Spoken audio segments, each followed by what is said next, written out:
Bonjour à tous, très heureux de vous retrouver ce matin. Vous l'avez compris, alors on va parler de la probable arrivée d'une Ténéré Red, entre autres choses, aujourd'hui. Mais avant, je voudrais vous remercier pour tous vos commentaires sur la vidéo concernant les nouveaux radars sonores, radars anti-bruit, radars Méduse, appelez-les comme bon vous semble. Pour beaucoup, c'est plus de voir débarquer encore un nouveau type de radar automatisé, qui plus est, côté justice aveugle, hein, quelque part, et de risquer une prune pour 1 ou 2 décibels de trop, voilà, bon, ça peut arriver, que la traque du bruit excessif, à proprement parler, qui vous agace. Je peux me tromper, mais les discussions que j'ai avec certains d'entre vous m'amènent à penser qu'aujourd'hui, le petit road trip, la petite balade du week-end, ça fait plus rêver finalement que la grosse arsouille, le couteau entre les dents. Voilà d'ailleurs en partie peut-être, à mon avis, ce qui explique le succès des maxi trails et le nombre de gens qui me disent attendre avec impatience les nouveaux trails de moyenne cylindrée. Hein. Mais bon, je peux me tromper, vous me direz. Pour ceux qui souhaitent, d'ailleurs, j'ai lancé un petit sondage à ce propos, le lien est dans la description. Sinon, vous pouvez aller directement dans l'onglet communauté de la chaîne, bien sûr. Et vous abonner, hein, n'oubliez pas. En parlant de ça. Alors je lance souvent des sondages et évidemment, je regarde les résultats, mais je les commande jamais. Alors juste, parce qu'on me l'a fait remarquer, la Honda NT1100, vous êtes que 45% à penser qu'elle va faire un carton. Moi, je pense qu'elle peut vraiment bien fonctionner, mais vous êtes 55% à penser l'inverse. Et soit dit en passant, tiens, puisque je parle de Honda, sachez que la marque arrête de vendre la Goldwing Touring en boîte mécanique. Elle ne sera donc plus disponible qu'en boîte DCT, moyennant 36 999 €. Et la version Bagger, c'est pareil, que DCT pour 27 899 €. Oui, c'est pas donné. Autre sondage que j'ai lancé la semaine dernière, et puis après on passe aux news, à savoir donc comment vous trouvez la Demon Hyper Fighter Colossus, le gros Street Fighter électrique canadien là, que j'ai évoqué donc la semaine dernière. Je dois reconnaître que j'ai été plutôt surpris de voir que près de la moitié d'entre vous la trouvent top, un tiers moyenne, et seulement 18% nul. Vous avez changé les amis. Si vous êtes plus tout à fait les mêmes quand même. Non mais ça m'étonne qu'à moitié en fait. Non mais je pense que de plus en plus de motards se disent que l'électrique ça va progresser dans le bon sens et que ça va devenir envisageable à court ou moyen terme pour la plupart d'entre nous quoi. Voilà. Alors j'ai pas encore compris perso comment on va pouvoir produire l'électricité nécessaire pour recharger tous ces véhicules si tout le monde passe à l'électrique. Mais il faut pas se voiler la face. C'est vers le tout électrique qu'on semble se diriger quand même. Donc voilà, va peut-être falloir quand même commencer à regarder les choses différemment. Même si en attendant les constructeurs continuent de nous régaler en nous proposant des motos qui certes alors sont un petit peu plus conventionnelles, hein, thermiques, mais très sympas quand même, hein, ou des scooters d'ailleurs.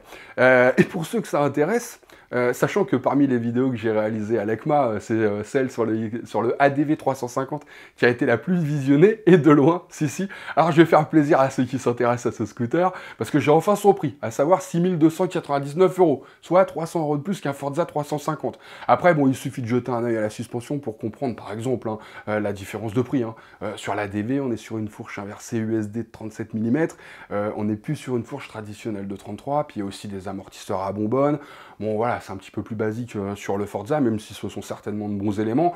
On pourrait aussi parler des pneus. Hein, bon. Bref, on continue avec une info que j'avais, c'est vrai, un petit peu laissé de côté, parce qu'à l'époque, c'était pas aussi intéressant qu'aujourd'hui. Saviez-vous que BMW avait lancé un kit chaîne éternel? Ouais, alors en fait, les bagues et les rouleaux dans la chaîne sont recouverts de carbone amorphe tétraèdre. C'est un DLC, un Diamond-like carbone. En gros, c'est une matière qui est du carbone, qui est dure comme du diamant. C'est une matière tellement résistante qu'il n'est même pas nécessaire de graisser la chaîne.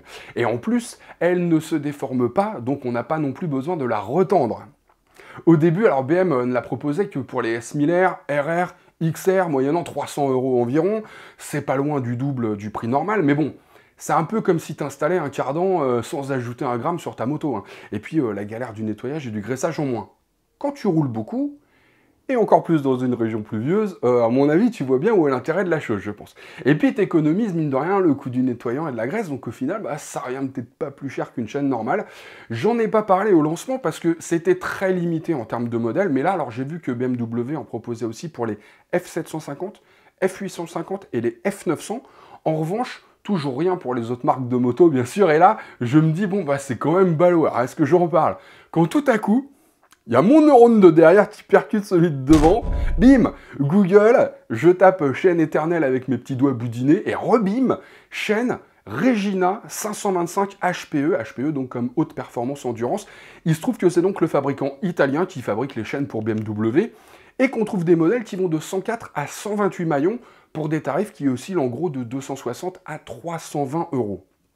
Compatible donc avec plein de motos. Si certains d'entre vous ont déjà installé ce genre de chaîne, franchement, je serais curieux de savoir si on n'est pas quand même obligé à un moment de changer la chaîne, quoi, ou de la retendre, quoi, ou si vraiment bah, elles sont inusables, qu'elles bougent pas, quoi. Y compris si de temps en temps, on va dans la pampa avec un trail, genre Ténéré 700 raid, par hasard, hein. La transition de...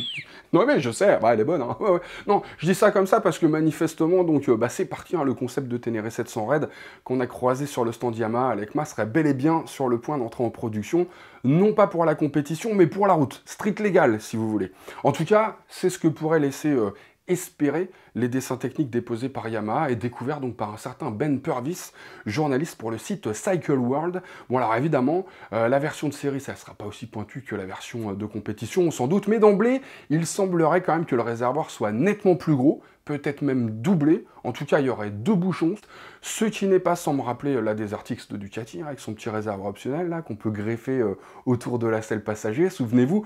Du coup, bah, ça élargit un petit peu le réservoir, mais pas au niveau des pieds. Vous voyez, ça descend, mais pas jusqu'aux pieds, contrairement à une 890 KTM, par exemple. Donc, ce serait pas mal, donc déjà pour l'autonomie, mais aussi donc pour la protection des jambes, sans trop gêner si on doit sortir le pied, même si, franchement, bon, c'est pas hyper gênant sur les 890 Adventure, quoi.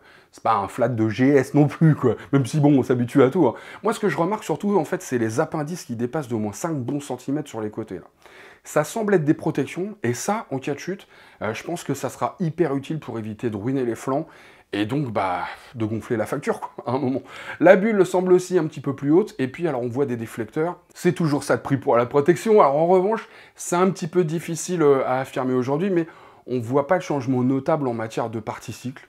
Hein, le système de freinage et la suspension pourraient être identiques à ceux de l'actuel Ténéré, mais c'est qu'un dessin, donc prudence, hein, pour l'instant, à mon avis, rien n'est gravé dans le marbre. En revanche, il semble bien que l'actuel compteur LCD soit remplacé par un TFT couleur. C'est en tout cas ce que semble vouloir symboliser l'espèce de smartphone là, qui trône au-dessus du guidon. Reste à savoir maintenant quand elle sortira et surtout à quel prix, les amis. Et c'est là que j'ai un atout sur les autres. Eh ouais, moi j'ai la boule de cristal qui m'a été offerte par Sangoku, hein, la Dragon Ball, et qui me dit que bah, elle serait présentée à l'ECMA 2022 pour une commercialisation fin 2022, début 2023 à un tarif de 12 999 €.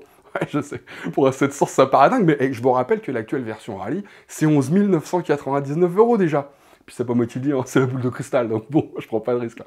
Et sur ce les amis, aloha. Mais je sais que sur ma carte grise, c'est écrit 91 décibels, mais c'est pas grave.